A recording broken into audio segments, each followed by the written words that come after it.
So, Aisha, what I'm going to do is I'm going to take this right back to the start with you of your property journey and explore, how you got first involved in property, what you were doing before that, and what brought you to buying this development and where the vision all started. So, yeah, tell us a little bit about your first steps into property. So my first steps into property were no education. I thought property was passive income, which recently you put a post up about. And I was Yeah, like 100% agree. You must have seen my comment on that one. yeah, There's nothing passive. Um, it was a terrible mistake of a couple of off-plan buy-to-lets that I'd sort of invested in. Um, Promised the world, as it were, by a broker.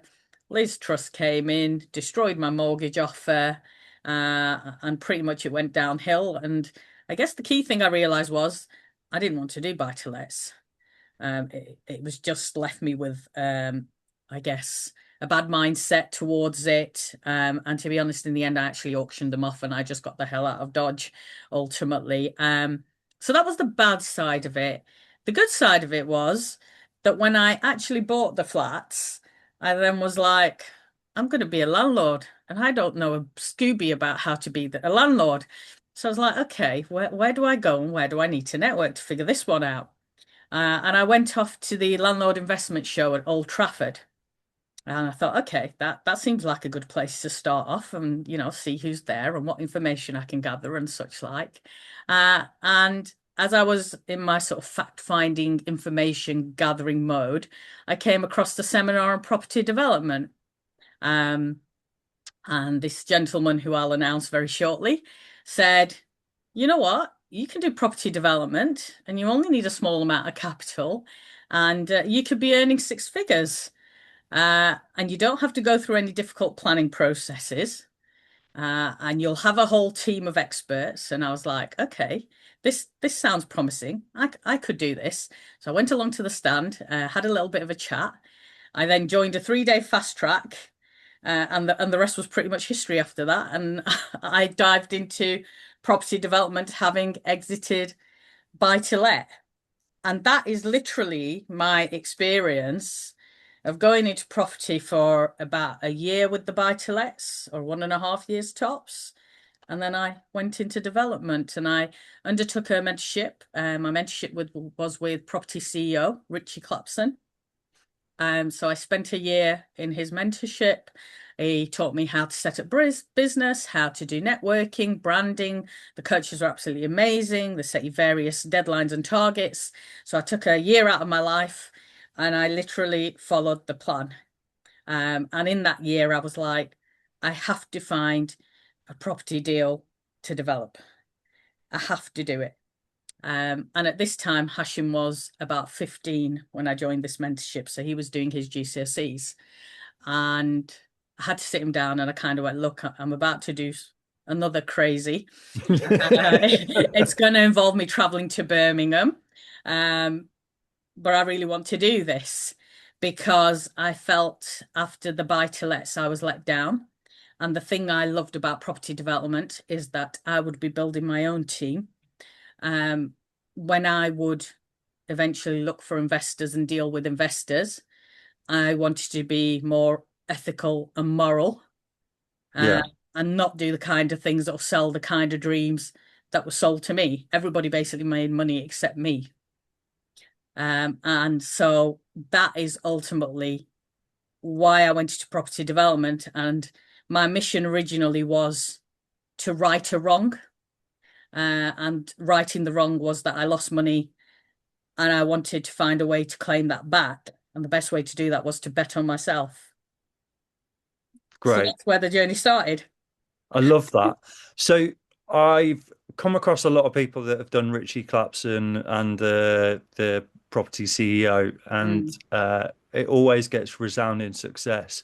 mm, But I imagine when you're doing that sort of level of education, there is, people that join the course that have really no intention of buying property or yeah. the finite amount of people that actually do go on to be successful property developers is quite low, and that's not Yeah. a reflection of the course. It's just the fact that it is quite so difficult. It's like once you pass your driving test, once you're out there, that's when you really start to learn to drive. Yeah. And I guess there's quite an emphasis on actually going out there and getting your first deal underway, Yes. Yes. because once you've got your first deal, the stabilizers are off, and Yes. you're getting going. So what was your mindset? What were you looking for out of your first deal? What kind of deal was it you were looking for? Is it anything like the deal that you've currently got now? Yes, absolutely. So one of the key things we were taught was look for a building that is what is called use class E. Yeah, That meant it had to be a retail shop. It could be a bank. It could be a car showroom, hypothetically. It might potentially have maybe some floors where they were just used as storage, as an example. yeah, But again, it was commercial at the bottom under that use class E category. So that the idea was that then you could go on and apply for something called permitted development rights. yeah. And permitted development rights basically meant you would be asking the council for prior approval, which is a better way of seeking permission to change the use of a building from retail, for example, into residential. So this is class MA that you're So doing here. the permitted development right is class MA that was applied to this particular building. So um, again, I had a thing for mills and warehouses and such like, and this building comes pretty close to that. My non-exec ended up with a mill, although I'm still hunting for a mill, but that's a different story. But this was a warehouse. They said that they had shut down trading to retail. However, historically, they had actually traded in retail because they started off in a small local premises in Morecambe. It was a father and son business, and then they'd moved to this large premises, and they did actually sell locally in a retail environment, so it was open to the public. But then equally, they traded globally as well. So they had all kinds of antiques that they sold, but from what I understand from the vendor at the time when I was initially dealing with the project, was that they'd had people coming in shoplifting, that sort of thing. And then eventually they sort of closed that side of the business down. However, when they came to the point where they decided they wanted to retire and kind of give up being in the trade, they opened it back up to the public on Facebook, and so on and so forth, and opened it at the weekends, and were selling locally. So we were able to comfortably prove that it did fall under retail use Yeah. and that use class C, which then allowed us to apply for permitted developments class MA. So we'll just go back a step, because that Mhm. that doesn't surprise me about you at all. As a proud Lancashire woman, that you were looking for a mill. Morecambe is quite a specific area in Yes. terms of it's not a big place No. by any stretch of the imagination. But what what was your sort of like search radius like? Were you looking all over the northwest, or had Morecambe been on your radar right from the start? So if I had my way, I would like to develop in the Lake District, but Right. everybody knows the Lake District is ridiculously priced. Yeah. So it was quite quickly evident I wouldn't be able to get into the Lake District as much as I wanted to. But when I first started the journey, yes. So I was looking across the whole of the Northwest. As you know, I'm Blackburn based, which was quite handy because it meant I hit the different regions within about an hour or so of driving, and I can be across Manchester, Liverpool, even into Cumbria. So to begin with, I cast quite a wide net. I think the issue is that there is a lot of stock out there, and this touches back to why people perhaps aren't successful when they do the training. Because although there are plenty of buildings out there, the question is profitability, viability, financially. Mm. And that is a real challenge, which obviously we'll touch on a bit later on, and how I kind of figured that side of things out. Um, so I looked at a lot of stock. I ripped up a lot of deal funnels. Uh, and then I eventually figured out that actually, it's funny, when you first start off, you keep thinking about the cost of the conversion. Now, the cost of conversion is important. However, there's one more important factor, what you're going to sell them for and the profitability. So Mm. actually, through the process, I learned you actually need to work backwards and start with that GDV and then put in all your costs and then see where it balances up and if it works or if it doesn't. Um, Now, again, yes, I've got this project, and you'll say, well, could you take this blueprint and repeat it again? And the answer to that is not at the moment, because I have looked at quite a few things, but the area isn't quite right. So yes, it could be repeated, but again, all the different factors need to be aligned to make another successful project. And time is really of the essence with developers, is in terms of Mm, how quickly you can get those units shifted. yes. But there is a slight upside to Morecambe, isn't there? Because although that it's a desirable area and it's not just famous because a certain boxer lives there, Yeah. it's there's a lot going for Morecambe at the minute. Yes. Could Yes. you tell us a little bit about why Morecambe's such an attractive prospect? Okay, so if I take you back to when I knew Morecambe, so I knew Morecambe before property development. So previously I was a driving instructor and I used to teach people intensively in Morecambe. And one of the first memories I have of driving to get to Morecambe was going through Lancaster City Centre and the one-way system. Now, if anybody's ever driven through Lancaster, the traffic is absolutely awful through that one-way system. And all the port traffic that used to go to Heysham also used to travel through Lancaster City Centre. And on one of my courses, one day the sat nav went, you travel all the way down the M6 and you can actually get off at a junction for Morecambe and Heysham. And as you got off at that junction, all that traffic absolutely dissipated. And it was the best thing ever. And that was my first big change I saw about Morecambe. And then from there, when I looked at this property for Morecambe, um, I looked at what other things were happening in the area. And there were actually other developers that had already developed some fantastic schemes out in Morecambe. And there are a lot of local people as well that are constantly buying various blocks of flats, they're flipping property and so on and so forth. Um, and then, of course, people would say to me, oh, you chose Morecambe because of the Eden Project. Um, and I was like, it wasn't just the Eden Project, as you just mentioned. So Eden is one part of it, but Eden is a very big and a very long process project, and it's been talked about for years. I'm sure Mm. hopefully one day it will get built and it'll be absolutely fabulous. But the amount of red tape, as we know, and the time it takes to build these sort of projects is immense. So, what else attracted me to Morecambe? Well, the first thing is that, as I said, that bypass was the best thing they ever built. The second thing was it turned into a filming location. So the ITV has done, I think, about 4 seasons of The Bay. That's set in Morecambe. Yeah, we've got Tyson Fury's, I think, was it 2 series he did of Tyson's at Home? Although Yeah, apparently yeah. he's selling his mansion to avoid the mansion tax here at the moment. So I'm not sure whether he's moved out now or not. But yeah, he's done quite a bit for tourism in Eden. Whether you love him or like him, he's a bit like Marmite, isn't he? Good old Yeah. Tyson. And then, of course, there is a demand for housing, as there is in most places.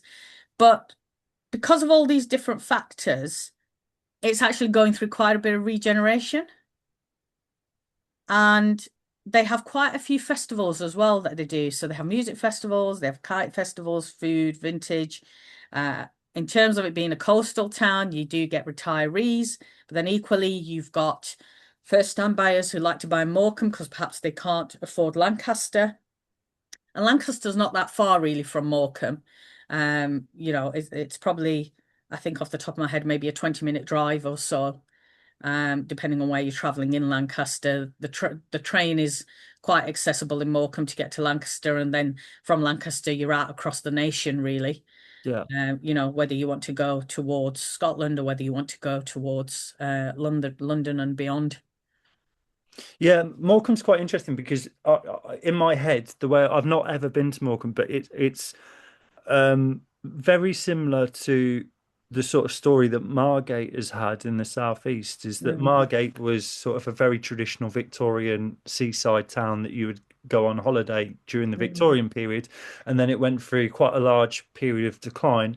And then recently, they've revitalized themselves with the arts and with culture, mm. and it's really started to take off. Even the Yeah. band, the Libertines, opened a hotel down in Margate, and Mm. Morecambe's kind of doing its Yes. own thing, but it is similarly replicating that. And me and Yes. you went to the Blue Bricks Frontline conference recently, and Mm. Tom Sumner was up on stage, and he's doing a development in Blackpool, or Yes. he had done one, and it was quite interesting that I'm going to butcher this, but you might be able to correct me on it. That Blackpool, although it's only a little bit further south than Morecambe, they are having a new server farm built, which is going to take a Yes. third of the world's internet capacity from this farm. So it's going to Yes. effectively turn that area of Lancashire into Silicon Valley, which Yes. is dead Which is exciting. absolutely, yeah, which is absolutely huge for Blackpool because again, Blackpool does get quite a bit of a bad rep and so on, but they've been pouring quite a bit of regeneration into Blackpool for quite some time, and certainly in the business areas, and then as you say with this server as well, and there are a lot of exciting things happening in Blackpool as well. I guess the thing is, if you're a coastal fan and you love developing out on the coast, then yeah, you'll always find a way to try and find something. Um, Blackpool is on the radar. Lytham St Anne's is on the radar because Lytham St Anne's is beautiful as well. But yeah, at the moment the gem is in Morecambe. Amazing. Right, so let's get on to the actual development itself. Okay, How did you find it? right move. Really? I am not going to lie about that. It was no snazzy off-market deal. You know, it wasn't some wonderful thing I did. Although, as I tell you about the story of what happened with it, you'll find the second part of the story that I will tell you tonight will show you what was actually miraculous about it. Literally, I did it the good old-fashioned way. People tell you off for doing it that way, but I got one, so hey, it worked. Amazing, amazing. So yeah, tell us how you found it on Rightmove. You were scrolling one night and there it was. Several nights. So take you back to the property CEO journey. So I joined property CEO in 2022, and that started off with an online course. And then come February, I was starting to visit Birmingham and having training days in Birmingham. And in April, I came across this building. And in April, I sort of then Googled Morecambe, Googled the area. I came across a set of documents, and in some of the documents, it showed that it was in a conservation area. It showed historically it was in a fishing village called Poltonley Sands. Um, and then it seemed to have quite a bit of significance to the area. Uh, and in April, I was barely still learning. Although I'd done bits about the website, networking, I was still very green around the ears. And I went, no, I can't do this building. I'm not ready to do this building. So I walked away from it. And then the summer was approaching, and I said to Hashim, I said, I've got to find a deal. By autumn, by hook or by crook, we've got to have something going here. Um, that's the deadline. And so he finished his GCSEs and he started looking. And he went, why are you not looking at this building? And I said, what building? And he went, in Morecambe. And he pointed out the exact same building and it was still sat there on the portal. And I went, because at the time in April, I felt it was too big. And bearing in mind, this was now about August. Hmm. So from April to August, I'd learned quite a lot more. I was a bit more confident. Um, I was also very scared of putting offers in, almost like I felt like I was going to die if I put an offer in. And he'd be like, you're not going to die if you put an offer in, Mum. So we went, we viewed it, and then we took my architect. with us, and we said, "What do you think?" And he had a walkabout, and he was like, and he'd never visited Morecambe, and at the time he didn't have a car, so I picked him up from Lancaster train station, drove him to Morecambe, and I went, "Here's this building," and I said, "By the way, do you want a bit of a tour guide of Morecambe and Heysham?" And he went, "Yeah, go on then." So I drove him around Morecambe and Heysham and showed him the coastline at Heysham, and I was just like, "What do you think?" And he went, "You're onto something." He goes, "This might just be the one." Um, and then we put an offer in, and obviously they wanted proof of funds and what have you. So yeah, we managed to cobble that together and give that. Um, and then I asked my non-exec, Tim Wick, to come along. So Tim has his business partner, Phil Bygrave. They have the Pin North, Manchester North. That's where we met one of the Yeah. first times. Yeah. So I took him along and I went, "Will you come with me to try and negotiate with them and see if we can put this offer in?" And he went, "Yeah, of course I will." Anyway, bless him, he came with me. We tried to get it on an option agreement. They weren't having any of that. So I was to put it on a simple exchange with delayed completion subject to planning contract. And at this point, I was still wearing my heart on my sleeve as a developer, trying to be all I say honest. By the way, I haven't done anything dishonest, but just really being totally out there, totally open and what have you. Um, and then we started doing our viability studies and things like that for the project. So it was a case of, yep, Jeff came, my architect came, did a bit of work. I'd had my planning consultant, who was one of my mentors at Property CEO, do an assessment of the building to check, was it suitable for this use class E permitted development rights? So it was a sense check. I had a project manager and his quantity surveying company come out, have a bit of a look at what we were going for. I had a structural engineer sort of review the building online and such like. And that was the sort of viability that gave me the green light to go for it. Now, while we did all this, it took a bit of time. And as we said earlier, timing is everything. So just before the election happened in 2023, no, 2024, stand corrected, the vendor pulled out on me just before exchange of contract and they walked. Right. And now there's nothing I can do. And at this point, I've spent what's considered risk money on the viability as well. And we'd calculated everything and that it was going to work and it was going to stack and it was viable. And then they walked. And I hadn't factored that into it. I didn't even know that was a thing and that could happen. So for 2 months, I spent sort of 2 months literally sobbing, thinking, "Oh my God, what the hell's happened here?" The whole world has fallen apart again. My mentor's basically telling me to pick myself up. And, I've got to keep carrying on. Um, and then I met my business partner, Brian Drury from Drury Property. And we were in the mentorship at Property CEO together. And one day he reached out to me and he went, "Should we do some accountability calls and let's see how we're getting on and G each other up?"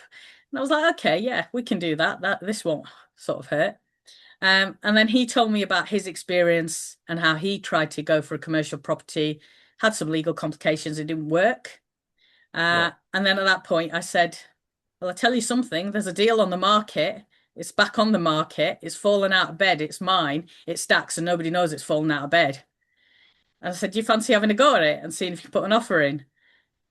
And we'll JV it." And he went, "Okay, I can try." And he did literally that. So he put an offer in, it got accepted. And 2 months later, hey presto, so about July, we're back in the deal. Amazing. And have you had to raise any private Yes, investment for this? yes, yeah. We have raised private investment for so far for the purchase and for the development, and we're still working on that as a work in progress. In terms of that, again, it's just full transparency. Um, Communicating with people all the time, just telling them what we plan to do, how we plan to do it, what we're spending the money on. Um, obviously rates, terms, that sort of thing. But the people that we know and who have helped us in this journey have all been rooting for us. So Yeah. literally last month, just before Christmas, we got it over the line and we bought it. Uh, and it was funny, Brian's partner, she was like, I thought you'd be happy you've bought this building. And Hashim was at university at Dundee. And he was on the phone and he went, so you've done it? And I said, yeah, we've done it. And he goes, you're not happy? And I was like, I think both of us at that point were just like, thank God that's over. And we actually bought it because we had a very, very difficult vendor to deal with. At one point, Brian had gone back to try and renegotiate the price because the state of the building is pretty bad structurally. Um, and they just wouldn't have a bar of it and they thought he was messing them Right. around and all sorts. Um, but yeah, we finally got in control of the asset. Great. Well, I want to give a shout out to Hashem because it is a real sort of mum and son team. Yeah, And every networking event that we've met up at, Hashem's there yeah, supporting you and being being the plus one. And he is currently at uni in uni. Dundee, and me and Yes, him have had a good chat about that. Obviously, with my family being up in Scotland, but he's actually yeah, training to be a structural engineer at the he is. moment, Yes, which couldn't be more overdue with this project, could it? yes. So yeah, best of luck to him with his studies. Thank But you. what I wanted to do is just sort of understand your vision for it because Okay. and we'll get on to how big the team is because you've managed to assemble one of the best power teams I've ever seen. Um, but when you were scrolling through Rightmove and you saw this property, me and you've got sort of a shared love of historic buildings and great Mm, architecture. But yes. obviously, am I right in saying there's 11 apartments with this? There's 11 apartments with this scheme. Was that what you were ideally looking for when you went out on your search, or No. did you find the property on Rightmove and then the vision came to you and you started to get really excited? I know obviously you've got an architect, but Mm. really, did you see the potential when you saw it on Rightmove? So when we first started in the search, they say you're supposed to start small. Unfortunately, I don't do small. Go big or go home. Yeah, definitely. So a number of people have kind of gone, so how many projects have you done? And I'm like, this is the first one. And they're like, this is the first one. This is huge. And obviously, for everything we've gone through now, there isn't a feeling that this is huge. This is the standard basically for us now. I feel like this will be the next size of project or maybe something slightly bigger that we might look for. Um, So the thing that attracted me to this building is the history of it. So was a 1930s former car showroom. It's got a lot of character. It's not grade two listed, um, but it is very unloved. And the first thing that I could see for the vision was I wanted to do with this building a sympathetic restoration. And what that would mean is we would basically replace all the render. And at the front of the building, on the first floor, there is what I describe as a cylinder in the center of the building, and it's got some windows. There it is. Thank you very much. It's got the windows blocked out in that centerpiece on that first floor, and we're actually going to open that up. We're going to open those up and we're going to restore those windows again. Um, and the second part of the vision was when I decided to do this. I didn't want to create residential spaces that were just the minimum national space standards. So these 11 apartments, they're actually really big. To give you an idea of sizes, I think our smallest one is possibly about 70 odd square meters, going all the way up to I think 92 square meters possibly on the two beds. And then the three beds are 103 square meters, 100 square meters. So these are the size of houses, basically, these flats. Um, but the building lends itself to that kind of layout. So for me, part of it was a bit of emotion in that I thought to myself, well, would you live, would I personally live in a minimum national space standard space? And the answer is no, I wouldn't. I'd want something bigger. And so the vision was to create something bigger, but also to benchmark it against potential developments or that were already happening in the area. And there is a scheme out in Morecambe that was a church conversion, and it's absolutely beautiful. I did actually do some recon. I did pretend to be an interested buyer and I actually went inside and I had a bit of a look around. And I absolutely love what they've done in there. And I thought, right, that's the benchmark.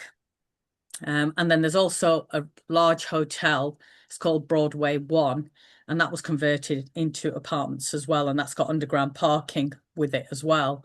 Now, again, originally I benchmarked it against that particular building as well in terms of the sizes of the flats. But actually, when I went to visit Broadway One, considering all the hype that had been around it, I was a little bit disappointed when I went in. And actually, I was wowed by the church. So from there, I kind of went, do you know what? I'd like this to be along the similar lines. And that's where that vision has come from for the apartments that we're going to put in there. Amazing. And I love the fact, I know this is a CGI, but I love the fact that you have completely kept its sort of Art Yeah, Deco charm, and even yes, down to the windows, yes, it seems to really capture your imagination with that. I don't know whether this is deliberate, but you mentioned that you wanted it to feel a little bit more like houses rather than just apartments. yes, And it kind of looks like that from the front, that it is a yes, row of terraced houses with the amount of door access that you've got yes. along the front. Was that fire eggs, or was that actually something that you've done No, so deliberately? that's actually something our architects designed. So with Jeff, we'd discussed the vision, what we wanted to do. He'd done the viability, he'd given us some options, and then he designed it so that some of the flats will actually have the potential of their own doors, and then there will be one main door where you can get access to the other flats and get up onto the first floor. Now, the other thing we have inside the design, and again, people will say, well, let me track that back and let me rephrase that. So we're putting in a lift. Now, this is only a ground floor and a first floor. It's not a singing and dancing lift, but it is a lift. And the lift and the staircase will be in the center.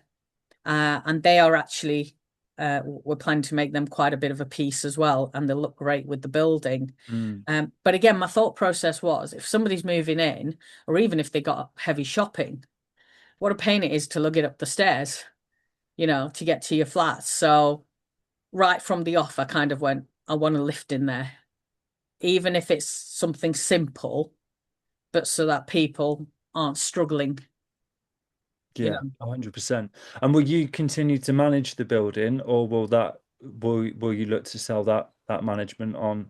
Um, Honestly, we haven't really thought that far. I guess the reason for that is because we've been battling so much with actually buying the building and getting as far as we have. Mm, We haven't got to that sort of conversation. This is a build to sell scheme. That's the bottom line on this one. Um, so I think I can't speak for Brian, but I think eventually we may have a conversation that says, actually, you know what, we do want to sell the whole thing on. yeah. We don't want to be potentially dealing with it.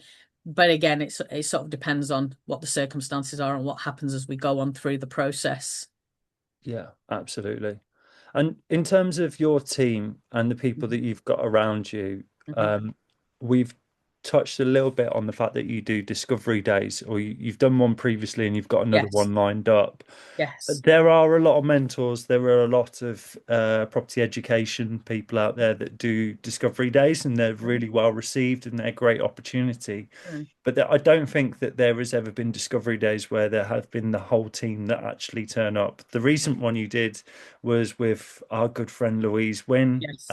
from Wild Kind Interiors.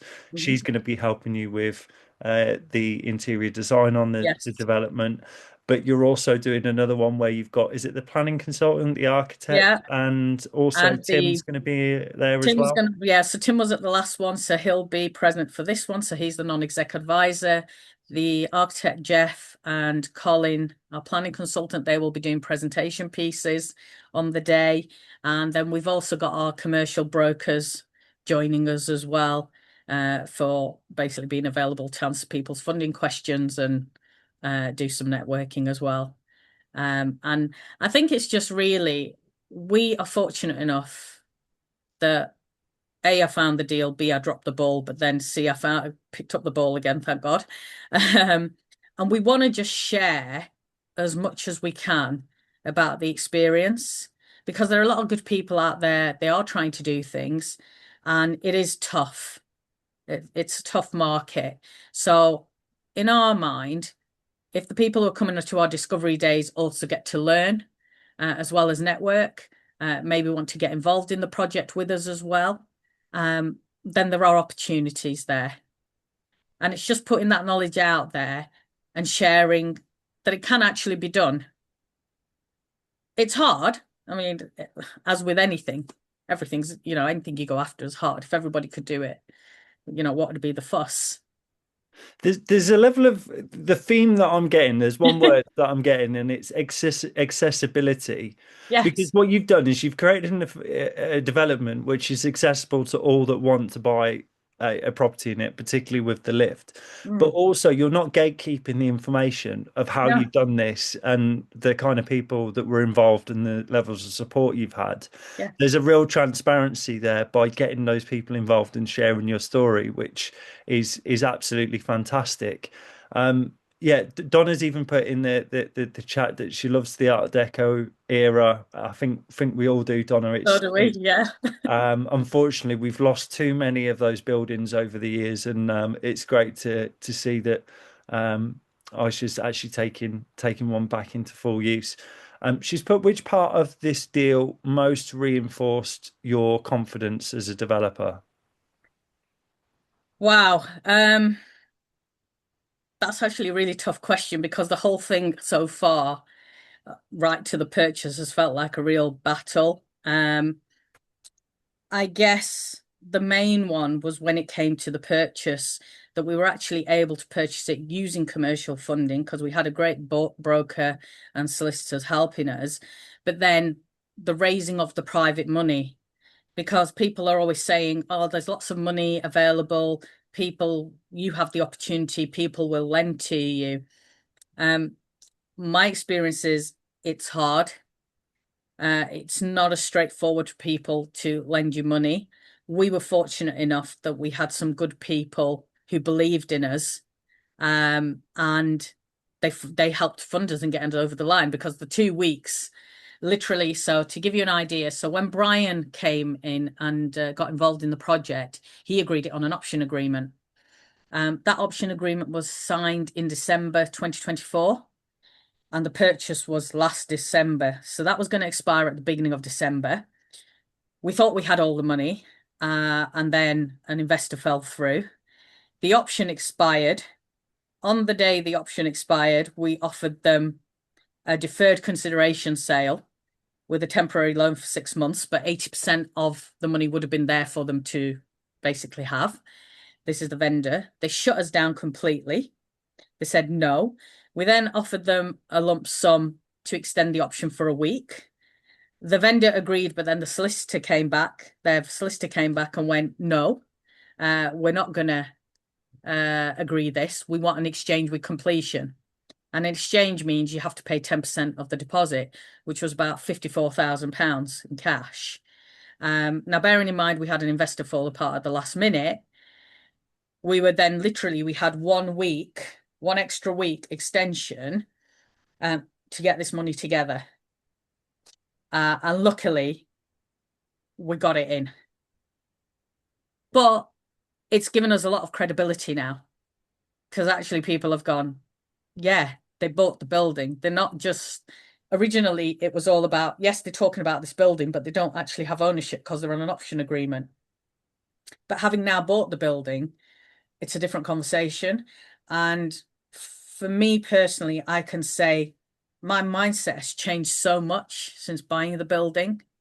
I mean, we always had the grit and determination that we were going to do this deal. But now it's